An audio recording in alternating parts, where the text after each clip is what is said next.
अस्सलामुअलैकुम वरहमतुल्लाह। अज़ीज़म बच्चों, बहुत खुशी और शादमानी की बात है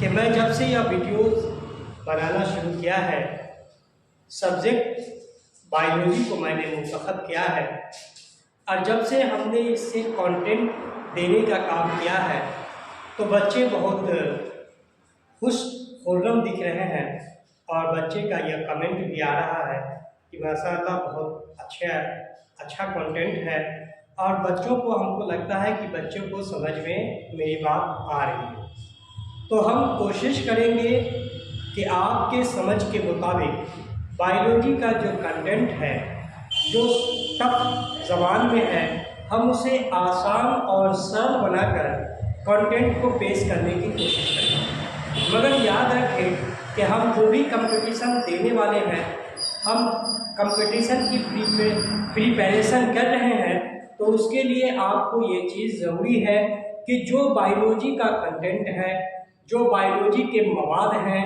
है ना, जो उसे आपको बेहतर अंदाज से पढ़ने की ज़रूरत है ताकि वो कंटेंट, वो शब्द, वो अल्फाज, वो वर्ड्स आपको हम उसे विखंडन करके बताएंगे कि आखिर वो वर्ड्स क्या है। आप इसके लिए बेफिक्र और बेबाक रहें। आपको जिस बच्चों को हम ऑफलाइन में पढ़ा रहे हैं, तो वो बच्चे को जो ऑफलाइन में हम कंटेंट दे रहे हैं, वही कंटेंट हम ऑनलाइन में आप लोगों को कंटेंट प्रोवाइड करने की कोशिश करेंगे और इंशाअल्लाह बेहतर होगा। चलिए, मैं बहुत ममनून और मशहूर हूँ आपकी इस हौसला अफजाई के लिए। बहुत अच्छा ही करते हैं कोशिका का अंग। तो हमने पिछले वीडियोज़ में पढ़ा था कि सबसे तेज़ कोशिका विभाजन अगर होता है तो वह लीवर में होता है। अगर लीवर में किसी तरह का कोई क्षति होती है, कोई डैमेज हो जाता है, तो फ़ौरन वहाँ कोशिका विभाजन के थ्रू क्या होता है कि लीवर ठीक हो जाता है, क्योंकि वहाँ सबसे तेज़ कोशिका विभाजन होता है, इसलिए लीवर को ठीक होने की इम्कान बढ़ जाता है। वहीं जो न्यूरॉन्स के बारे में हमने पढ़ाया कि न्यूरॉन्स क्या है, तो हम क्लास 10th में पढ़ेंगे, क्लास 9th में भी पढ़ेंगे कि न्यूरॉन्स क्या है, न्यूरॉन्स का काम क्या है। वो हम एक जो हमने पढ़ाया है कि न्यूरॉन जो है सबसे लंबी कोशिका है, ये सही है, बट हम उसे और डीपली पढ़ेंगे क्लास 9th और 10th में पढ़ेंगे। अभी हम एक छोटा सा झलक दे देते हैं कि न्यूरॉन्स जो है वो हमारे एक मस्तिष्क है, एक तंत्रिका तंत्र है और वहाँ क्या है कि कोशिका विभाजन नहीं पाया जाता है। इसलिए बच्चों एक बात याद रखें कि कोई भी काम हम अपनी सेफ्टी के लिए करें, दूसरों की नुमाइश से बचें और दूसरों के कंपेयर से भी बचें। देखिए, एक सवाल है, एक क्वेश्चन हमेशा राइज होता है कि लोग दूसरों के खौफ से अपनी ज़िंदगी जीना पसंद करते हैं। नहीं मेरे यार, दूसरों के खौफ से अपनी ज़िंदगी ना जिए, बल्कि खुदा का खौफ रखें और सेल्फ कॉन्फिडेंस अपने अंदर रखें। सेल्फ कॉन्फिडेंस अपने अंदर रखें, खुद एतमाद हो जाए, आत्मनिर्भर रहें, दूसरों के मोहताज न रहें, हर पल हर वक्त अपने काम में मसरूफ़ रहने की कोशिश करें। देखिए, जब न्यूरॉन्स की बात आती है तो मुझे कुछ अल्फाज बयां करने दिया जाए। जो न्यूरॉन्स है, तो न्यूरॉन्स में क्या है कि कोशिका विभाजन नहीं होता और यह कहाँ पाया जाता है? हमारे मस्तिष्क में पाया जाता है। अब ये जो मेरा मस्तिष्क है, इस मस्तिष्क में न्यूरॉन्स हैं और हम जब भी बाइक ड्राइव करते हैं तो बाइक ड्राइव करने के दौरान हमें क्या है कि पुलिस के खौफ से हेलमेट लेना पड़ता है। नहीं मेरे दोस्त, पुलिस के खौफ से आप कतई हेलमेट यूज़ ना करें, बल्कि अपनी सेफ्टी के लिए, अपनी सुरक्षा के लिए, अपनी प्रोटेक्शन के लिए, अपनी हिफाजत के लिए जब भी घर से निकले, अगर ड्राइव कर रहे हैं, बाइक ड्राइव कर रहे हैं, तो एकदम कंपलसरी अपने अंदर रख ले कि हमें हेलमेट यूज़ करना है।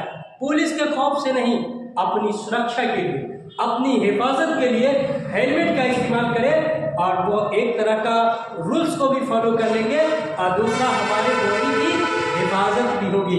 तो दोस्तों, मेरे अजीज बच्चों, आइए मैं आपको बता दूं कि इसलिए मैं कह रहा हूं, अब पुलिस की तरफ से इसलिए यह रूल रेगुलेशन है गवर्नमेंट की तरफ से ताकि जब भी आप ड्राइव करें तो हेलमेट यूज करें, क्योंकि खुदा न खास्ते अल्लाह न करे कि हमारे और आपके साथ इस तरह की दुर्घटनाएं घटे। अगर किसी तरह की दुर्घटनाएं घटती हैं तो सबसे पहले आपका जो मस्तिष्क है वो कहीं ना कहीं टकराता है और मस्तिष्क में चोट आती है।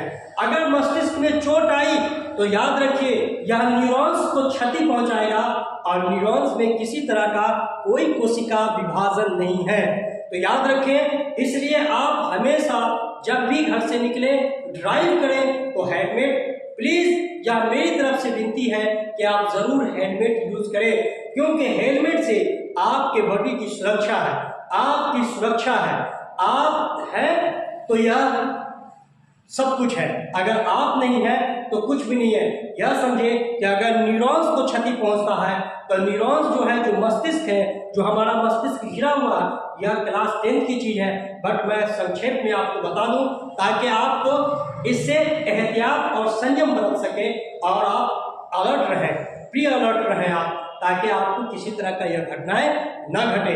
तो आप जो है हेलमेट यूज करें, आपका न्यूरॉन्स सुरक्षा में रहेगा, क्योंकि वहां कोशिका विभाजन नहीं है। अगर चोट आती है तो दुनिया की कोई डॉक्टर ऐसा नहीं है जहां वो आपका ट्रीटमेंट करके और आपको बचा ले। आप अक्सर सुने होंगे कि फलां का एक्सीडेंट हुआ है और उसके सर में चोट आई है और वो उनका देहांत हो गया है, डेथ हो गया है, इंतकाल हो गया है, लोग इन्ना लिल्लाहि व इन्ना अलैहि राजिऊन पढ़ लेते हैं। क्यों? कि उनके पास जो क्रेनियम था, जो मस्तिष्क क्रेनियम से कवर्ड है, वो क्रेनियम टूट जाती है और जब क्रेनियम टूट जाती है तो न्यूरॉन्स को नुकसान पहुंचता है और फिर आपको दुनिया की कोई ताकत नहीं बचा पाएगा। इसलिए बायोलॉजी इसलिए ना पढ़ें कि हमें नुमाइश करनी है, बल्कि बायोलॉजी इस मकसद से पढ़ें कि हमें अपनी सुरक्षा करना है और अपने पड़ोसियों की भी सुरक्षा करना है, अपनी भी सुरक्षा करना है, अपने घर के लोगों की सुरक्षा करना है और पास पड़ोस और अपनी सोसाइटी के लोगों को इससे आगाह करना है। इस मकसद और मेरा मकसद सिर्फ यही होना चाहिए कि सुरक्षा। तो आइए आज हम जो बचा था, जो प्रीवियस वीडियोस में था, वो न्यूरॉन्स का चर्चा था, इसलिए मैंने न्यूरॉन्स को आपके सामने में बताया। अब हम नेक्स्ट जो शुरू करने वाले हैं वो मेरा नेक्स्ट है कोशिकांग, यानी कोशिका का अंग। हमने कोशिका के बारे में पढ़ लिया है, हमने बायोलॉजिकल के बारे में भी पढ़ लिया है। अब हम अपने चैप्टर को आगे बढ़ाते हैं और हम चलते हैं, तो देखते हैं हम, ये है मेरा कोशिका। हमने देखा है कोशिका या कोशिका अंग। बच्चे कंफ्यूज हो जाते हैं कि कोशिका क्या है और कोशिका अंग क्या है। आइए हम इस कोशिका अंग में विस्तार से पढ़ेंगे कि कोशिका में क्या क्या। कोशिका में पढ़ना है, हमें माइटोकॉन्ड्रिया पढ़ना है, Golgi body, vacuoles, centrosome, endoplasmic reticulum, ribosome, lysosome, plastid और न्यूक्लियस पढ़ना है। ये सभी चीजें हमें कोशिका के अंग को पढ़ना है और एक एक करके पढ़ना है। ये कुछ लॉन्ग चैप्टर है, बट घबराने की जरूरत नहीं है।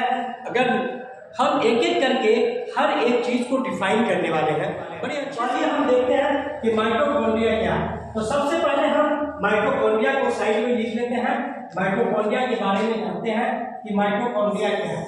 आइए हम माइटोकॉन्ड्रिया को लिखते हैं, माइटोकॉन्ड्रिया क्या है। सबसे पहले जानते हैं कि माइटोकॉन्ड्रिया की खोज किसने की। तो माइटोकॉन्ड्रिया की खोज अल्टमाइन ने किया। माइटोकॉन्ड्रिया की खोज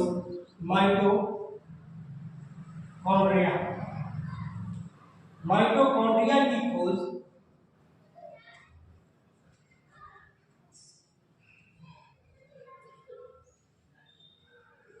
अल्टमाइन ने किया। माइटोकॉन्ड्रिया की खोज अल्टमाइन ने किया। माइटोकॉन्ड्रिया ऑक्सीश्वसन करता है। माइटोकॉन्ड्रिया क्या करता है? ऑक्सीश्वसन करता है। और जब माइटोकॉन्ड्रिया ऑक्सीश्वसन करता है तो ऑक्सीडेशन होता है, और जब ऑक्सीडेशन होता है, ऑक्सीडेशन मतलब ऑक्सीकरण होता है, और जब ऑक्सीकरण होता है तो उसका ब्रेकडाउन होता है, यानी उसे छोटे छोटे टुकड़ों में तोड़ दिया जाता है, ब्रेकडाउन होता है। और जब ब्रेकडाउन होता है तो एटीपी और ग्लूकोज का निर्माण होता है।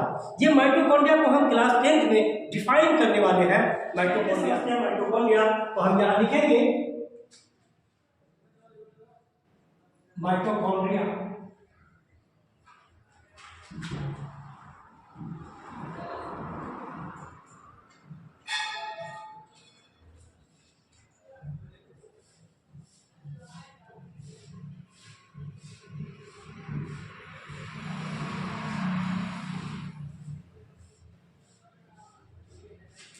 माइटोकॉन्ड्रिया, माइटोकॉन्ड्रिया की श्वसन को ऑक्सीश्वसन कहते हैं। माइटोकॉन्ड्रिया में क्रेब्स चक्र चलता है, लिखेंगे हम माइटोकॉन्ड्रिया में, लिखेंगे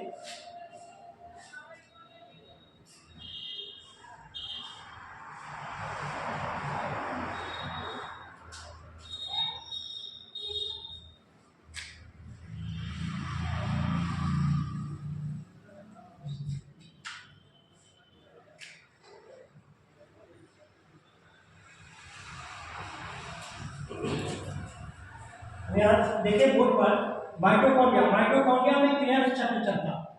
माइटोकॉन्ड्रिया में क्या है? क्रेब्स चक्र चलता है। यहाँ गौर से देखेंगे, ये जो क्रेब्स चक्र है, क्रेब्स चक्र की खोज किसने की?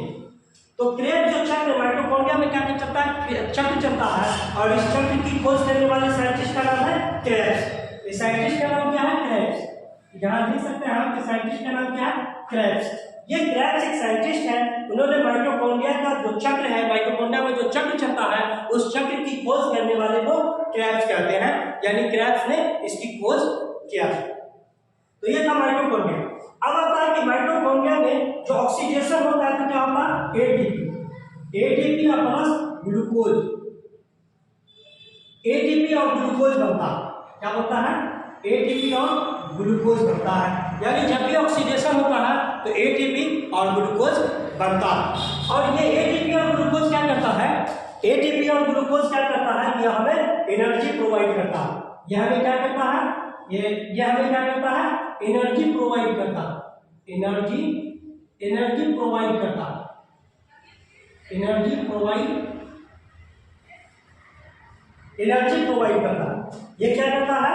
एटीपी और ग्लूकोज क्या करता है? हम इसे और डीपली पढ़ेंगे कि जो एटीपी है, एटीपी का फुल फॉर्म क्या है। तो सबसे पहले हम जानने की कोशिश करेंगे कि एटीपी का फुल फॉर्म क्या है। आप देखेंगे यहाँ एटीपी को कहते हैं एडिनोसिन ट्राइफॉस्फेट, एडिनोसिन ट्राइफॉस्फेट, यानी एटीपी को हम कहते हैं एडिनोसिन ट्राइफॉस्फेट। और यह हमें क्या करता है? जब एटीपी का ऑक्सीडेशन होता है, यह हमें क्या देता है? एनर्जी प्रोवाइड करता है। ठीक है, तो ये